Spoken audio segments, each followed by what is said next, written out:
It's not a win, but it's a point in the right direction as Ruben Sayers leads Hull City to a 1-1 draw on his first game in charge of the Tigers, 3 days after taking hold of the club. Took charge of the club on Monday. Wednesday picks up a 1-1 draw at home to Watford. And what is next for Tim Volter's Hull City side? In this video, I'll be reacting to the 1-1 draw at the MKM Stadium that we've just seen, giving you my player ratings, verdict, reaction, and all that juicy goodness. So stay tuned throughout this video. Hello there and welcome back to the HullCityFanCentral YouTube channel, where today I'll be talking through, as I said, Hull City snapping their 6-game losing streak with a 1-1 draw today, which looked at for about 6 minutes that it could have been the first win in 11 games. But that run still continues as we see Hull City having not picked up the vital 3 points since the 1st of October.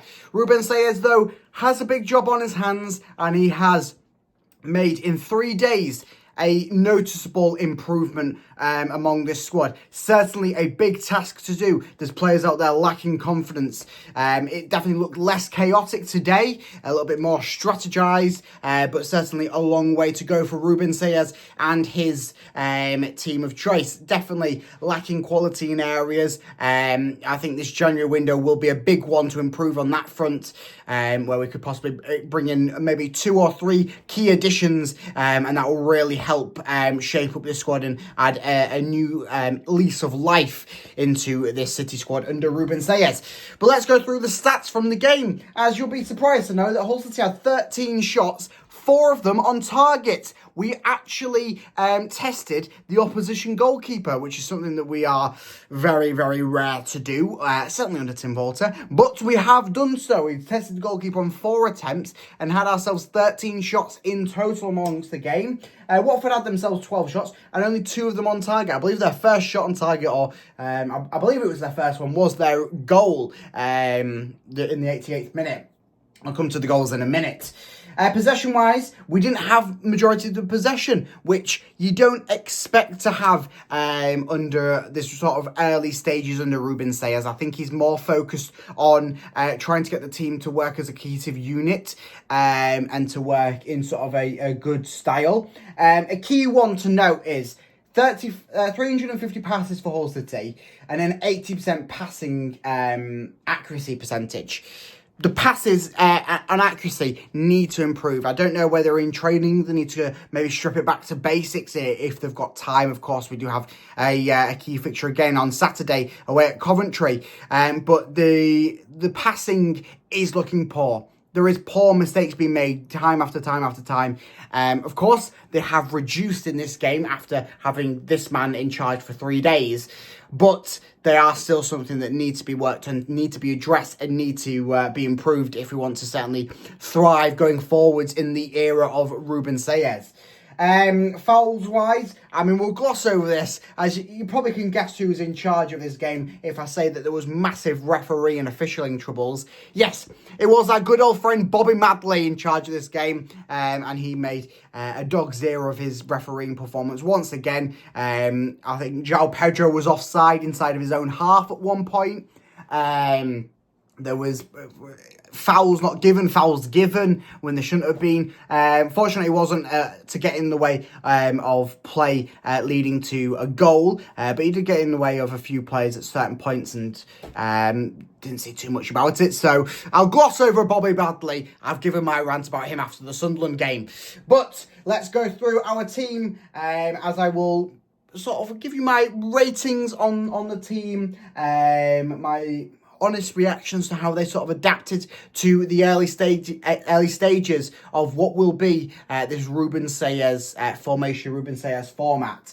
So we are kind of looking at a what I predicted was 4-3-3 or a 4-2-3-1. Depends on sort of in and out of possession sort of style of play. I'll start off with the keeper. Panda made an okay effort. It wasn't the best Panda performance, wasn't the worst Panda performance. We've definitely been there in pre-season. So I will give Ivo Panda a 6 out of 10 match rating. We'll go straight to our man of the match, Louis Coyle. I thought Louis Coyle put out a strong performance again today. He's been pretty solid all season, and I thought that he adapted quite nicely to the sort of wing-back role that he has been given down that right-hand side, given a good striding in the Ruben Sayers lineup. And I think that's main fact because he knows that his opposition is on the bench breathing down his neck, Cody Drammer, who most people would argue saying is the better option at right back. He's on the bench, he's breathing down Louis Cole's neck, going, I want that starting right back role, which is forcing Louis Cole to up his game. So I'm going to give Louis Cole an 8 out of 10 for this match. Charlie Hughes back from suspension, and I believe he was very, very close to picking up a yellow card. If he didn't, he may have picked up another yellow card in this game. But back from suspension. I thought out of the centre-back partnership, of course, he is the stronger one, so I will give him a 6 out of 10 in this game. Go across to Sean McLaughlin. Wasn't the worst Sean McLaughlin we've seen. Certainly, I would rather have Alfie Jones in that role. I believe that Jones is still on the sideline injury. It wasn't a big injury, the one that he picked up in training, which forced him to miss Saturday, and then as a result missed today as well. Both him and Simons weren't involved in the matchday squad whatsoever, so I can presume that means they are still not 100%. So if Sean McLaughlin is going ahead for Saturday, I'm not too opposed to that. Of course, I would prefer Alfie Jones in the starting centre-back role. But Sean McLaughlin part with strong performance again today. And I will give him a 5 out of 10 match rating. Ryan Giles. Well, it's certainly an improvement for Ryan Giles. I'm going to have a video coming out tomorrow about which City players I think will thrive and really kickstart their season under Ruben Sayers. And I think Ryan Giles is one of them. So a little sneak peek for tomorrow's video. But I think that in this game, the crosses that he was putting in, we're looking back to a Ryan Giles that was back at Middlesbrough getting the most assists of any left back in the league, or nearly up there with most assists of any player in the league. So certainly a bit of a way to go for Ryan Giles, but a massive improvement for him down that left wing back role, which is his suited role, which he hasn't played pretty much in his time at City, either on loan or permanently this season. So I will give Ryan Giles a 5 out of 10, nearly a 6 out of 10. I just need to see him consistently do that a little bit more. I think in this game, there's a few moments where he lacked a little bit, but certainly a 5 out of 10, verging on a 6 out of 10. I'll give it a 5.5 out of 10. There you go, Ryan Giles. I break out the 0.5s for you. Regan Slater, the 50 grand man. Okay performance from him. I do feel that we lose him a little bit, playing a little bit deeper. But of course, he is just doing as the manager does. So Regan Slater, solid 5.25 out of 10. We'll go a little bit weird on that one. Steve Alzate, fantastic from him. Returned back to the starting lineup, his first time in the starting lineup. His first full debut for City after returning on Saturday off the bench through a bit of injury trouble. But fantastic performance.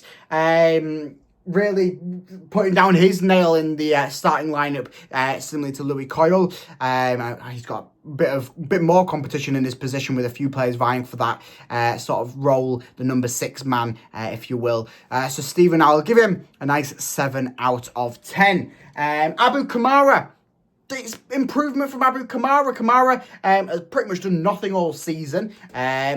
Out on the right-hand side, mainly because we don't really have anyone else to play there. But I thought in this game, he maybe should have got the assist for the goal. As I say, we'll come to that in a minute. But Abu Kamara, good performance from him. 6 out of 10. I'll go across the other side with Ryan Longman. Okay from Ryan Longman. I believe his last involvement before he was subbed off was shepherding the ball out of play. So solid work from Ryan Longman to win a corner before getting subbed off. But Ryan Longman, solid performance, 5.5 out of 10. Casey Palmer, man through the middle. I thought that it was another strong performance from Casey Palmer. Maybe not as strong as his performance on Saturday, where he was clearly head and heels above everyone else on the pitch. This game, maybe not so much. I will still give him a nice 6 out of 10 rating. Target man up top that started the game in João Pedro. João Pedro didn't contribute too much. I felt that he was maybe the bigger brunt end of some of the poor refereeing decisions not going his way. And so I will give João Pedro a 6 out of 10 for the benefit of the doubt. Maybe a 5.5 if I was going a little bit more realistic. The substitutes. Marvin Malum, he got the assist. Maybe should have got the goal, or maybe shouldn't have got anything at all. we'll come to that goal in a minute. I assure you. But Marvin came on. Was okay at what he did when he came on. Didn't contribute too much. As I say, had the assist for the City goal, so I'll give him a 5 out of 10. Chris Bedia got the resulting goal. It was a handball goal, but yeah, came on, did what he needed to, caused a little bit of trouble. I think Chris Bedia is definitely suited more to come off the bench, and I would maybe like to see a man that I'm going to talk about in a minute, maybe start on Saturday away at Coventry. But Chris Bedia, a nice 5, a 4.8 out of 10. We'll go for Chris Bedia. Omer came on pretty much near the end. I think he was one of the last substitutes as he came on for Abu Kamara.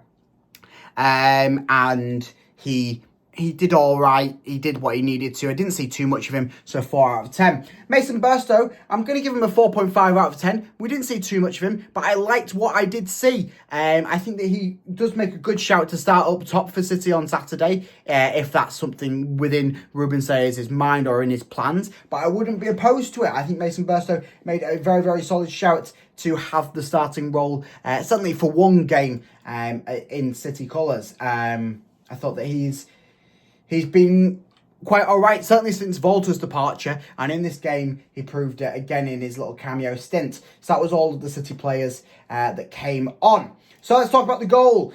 So City scored in the 82nd minute. Watford replied in the 88th minute. City's goal, nicely worked down the side by Abu Kamara. It's really unfortunate he didn't get the credit of the assist because he pretty much all the work down that right-hand side.